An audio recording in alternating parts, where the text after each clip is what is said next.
எல்லாரும் மூஞ்சிலையும் கரிய பூசுறது மாதிரி ஒரு அருமையான சம்பந்தம் பார்த்து நான் உனக்கு கல்யாணம் பண்ணி வைப்பமா.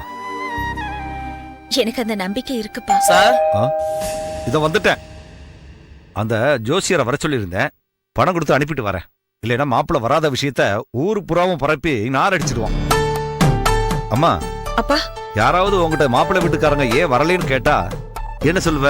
ஏதாவது ஒண்ணு சொல்லிக்கிறேன்ப்பா. அப்படின்னு ஏதாவது ஒண்ணு சொல்லக்கூடாதுமா, பக்காவா சொல்லணும். அப்படின்னா என்ன சொல்லுவ? மாப்பிள்ளையோட அப்பாக்கு புறப்படும் போது ஹார்ட் அட்டாக்னு சொல்லிடுறேன். நீ வேற அப்படின்னு சொன்னா உன்னை பார்க்க வந்த ராசிதான் இப்படி ஆயிடுச்சுன்னு உன்னை குறை சொல்லுவாங்கம்மா. அத அப்படியே உல்டாவா மாத்தி சொல்லு. என்னன்னு? அவங்க புறப்படுறதுக்கு ரெடியா தான் இருந்தாங்க, எங்க அப்பாவுக்கு ஹார்ட் அட்டாக் வந்துடுச்சுன்னு சொல்லு. அப்பா என்னம்மா அப்படி பயப்படுற? நெருப்புனா வாய் சுடாதுமா, தைரியமா சொல்லு, புரியுதா? அப்பதான் அப்படியான உல்டாவா பேசுவாங்க. அந்த பையன் வர நேரம் இப்படி ஆயிடுச்சேன்னு நாங்க தான் அவரை ரிஜெக்ட் பண்ணிட்டோம்னு சொல்லிடுவோம். சார் வர்றையா இவன் வேற.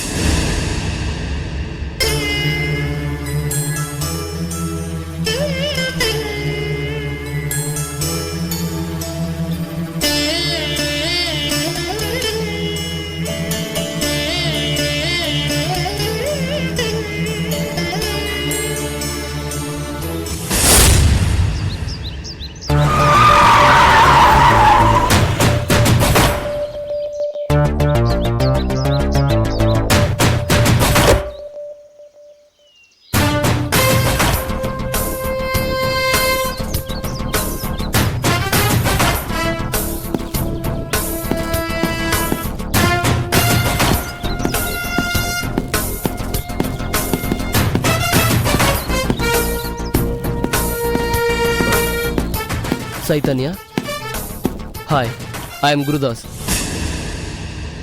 வணக்கம் சார். போட்டோல பார்த்ததை விட நேர்ல இன்னும் அழகா இருக்கீங்க. தேங்க்ஸ்.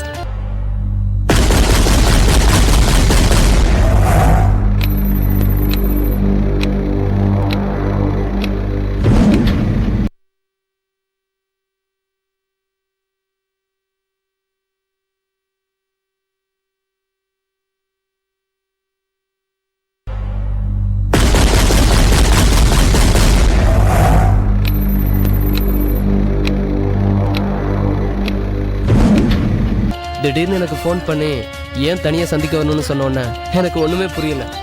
சாயங்காலம் நீங்க வீட்டுக்கு வந்து என்ன பொண்ணு பாக்குறதுக்கு முன்னாடி விஷயத்த உங்களுக்கு பாஸ் பண்ணணும். அதுக்கு தான் எனக்கு இதை தவிர வேற வழி தெரியல.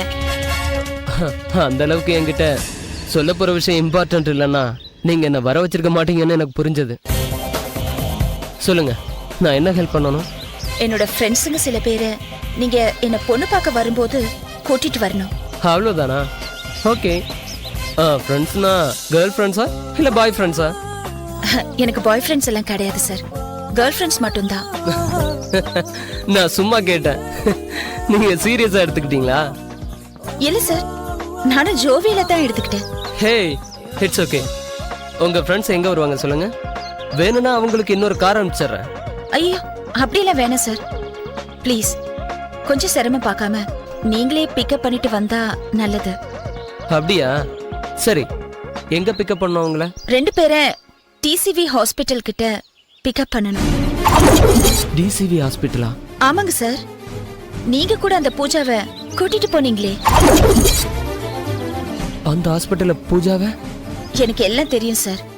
அவளுக்கு கூட நீங்க சைன் போட்டதான் அபார்ஷன் பண்ணுவேன்னு சொன்ன டாக்டர் கிட்ட ரிப்போர்ட் வாங்கிக்கிட்ட அதே பூஜா தான் அங்க நிக்கிறா. பூஜா விஷயம் உனக்கு எப்படி தெரியும்? பூஜா மட்டும் இல்ல சார், போன வருஷம் திண்டுக்கல்ல +2 படிக்கிற பொண்ணு ரேவதிக்கும் அதே ஹாஸ்பிட்டல்ல தானே அபார்ஷன் பண்ண வச்சீங்க, அவளும் வந்திருக்கா. அவங்க 2 பேருமே உங்களை மீட் பண்றதுக்கு ரொம்ப ஆர்வமா இருக்காங்க. ஏன்னா காதலிக்கிற மாதிரி நடிச்சு வயித்தை சுத்தம் பண்ண வச்சு கைவிட்ட காதலனுக்கு இன்னொரு பொண்ணு கல்யாணம் பண்ணிக்க ஓகே சொல்லியிருக்கானா அவளை வாழ்த்தி ஆசீர்வதிக்கணும்னு ஆசைப்பட்டாங்க. அதான் சார் நான் வர சொன்னேன். உங்களோட ஆசை என்னன்னு கேட்டேன். அவருடைய கார்ல வந்து உன்னை ஆசீர்வதிக்கணும்னு சொன்னாங்க. சோ நீங்களே கூட்டிட்டு வந்துடுறீங்களா? என்ன பத்தி என்கொயரி பண்ணீங்களா? பின்ன பண்ண மாட்டோமா சார்? என்னோட அழுக்கான பிளாஷ்பேக் எல்லாம் உனக்கு தேவையா? உன்னோட அழுக்கான பிளாஷ்பேக்குக்கு லேடிஸ தான் பலி கொடுப்பியா? இதெல்லாம் உனக்கு தேவையில்லாத வேலை. என்ன பொண்ணு பார்க்க வர மாதிரியே தானே அவங்களையும் பார்க்க போயிருக்க. அவங்களுக்கு அப்படி ஒரு கதி வந்திருக்குன்னா நாளைக்கு எனக்கும் அதே கதி வரலான்னு பயம் வந்துருச்சு. அதான் முழுக்க விசாரிச்சு மொத்தத்தையும் எடுத்து வச்சுக்கிட்டேன். இது தேவையில்லாத வேலையா? என்ன பண்ணணும் இப்ப? என்ன பொண்ணு பார்க்க நீ வரக்கூடாது. ஒரு வேலை மீறி வந்தா என்ன பிடிக்கலன்னு சொல்லி விலகிடணும். அதுவும் பண்ணலனா இந்த பொண்ணுங்கெல்லாம் ஸ்டேஷன்ல கம்ப்ளைண்ட் கொடுப்பாங்க. தேவையில்லாம என் வாழ்க்கையில எதிரியாகிற நீ. என் தலையில என்ன எழுதி இருக்கோ அதுதானே நடக்கும். ஓகே, பொண்ணு பார்க்க நான் வரல. What next? நெக்ஸ்ட் என்ன? ஒண்ணும் இல்ல. எங்க அப்பாவுக்கு நான் ஆன்சரபிள். எங்க அப்பாவுக்கு நான் ஆன்சரபிள். வேற மாதிரி சொல்லணும். அப்பதான் கொஞ்சம் நெகட்டிவ் ஆஸ்பெக்ட் கம்மியா இருக்கும். நீ ஒரு பொம்பளை பொறுக்கின்னு நான் சொல்ல மாட்டேன்.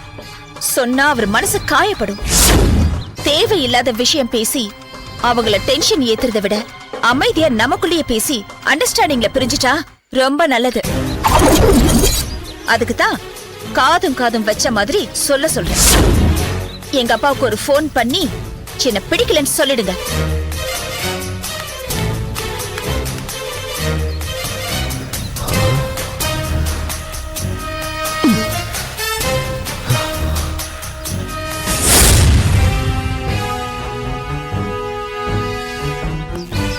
ராட்சசி என் கையில ஊசிய கொடுத்து என் கண்ணைய குத்தும்படி பண்ணிட்டால. பசித்த வயித்தோட இலைக்கு முன்னாடி உட்காந்தவன நாசுக்கா கைய பிடிச்சு எழுப்பி விட்டாளே.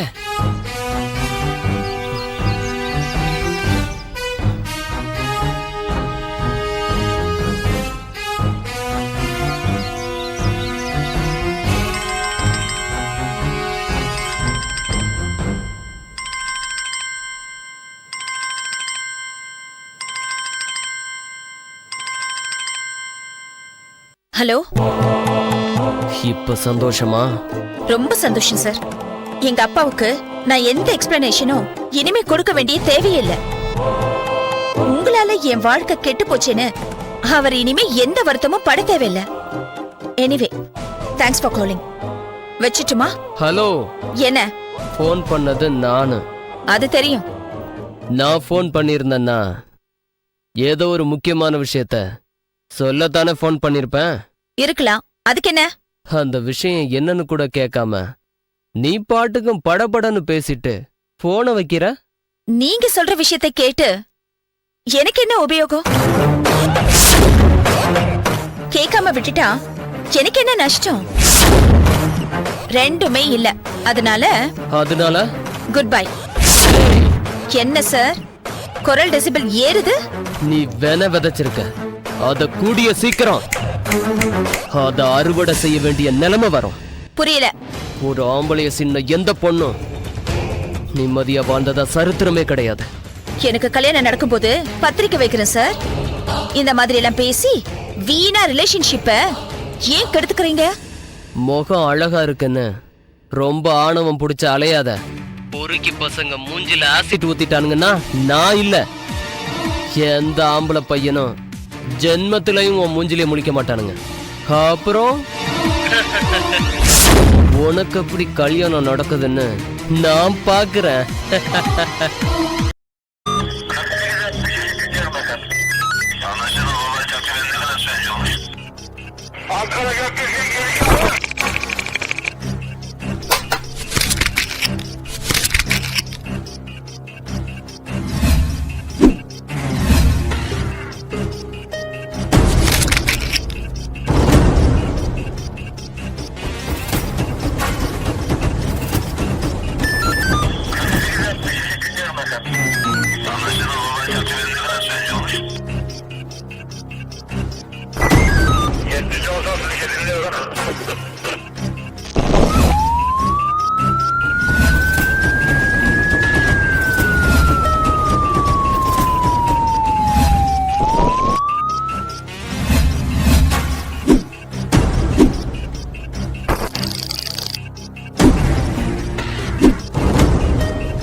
Yeah, we don't want to do anything scare your children. That's the last thing we want to do. We don't want to scare anybody.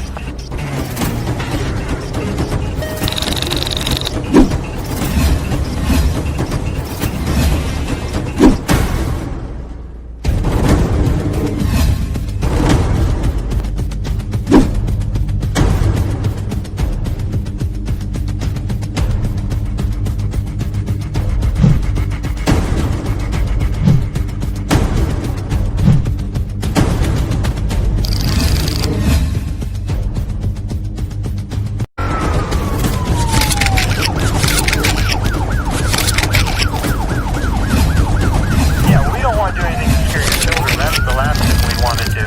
We don't want to scare.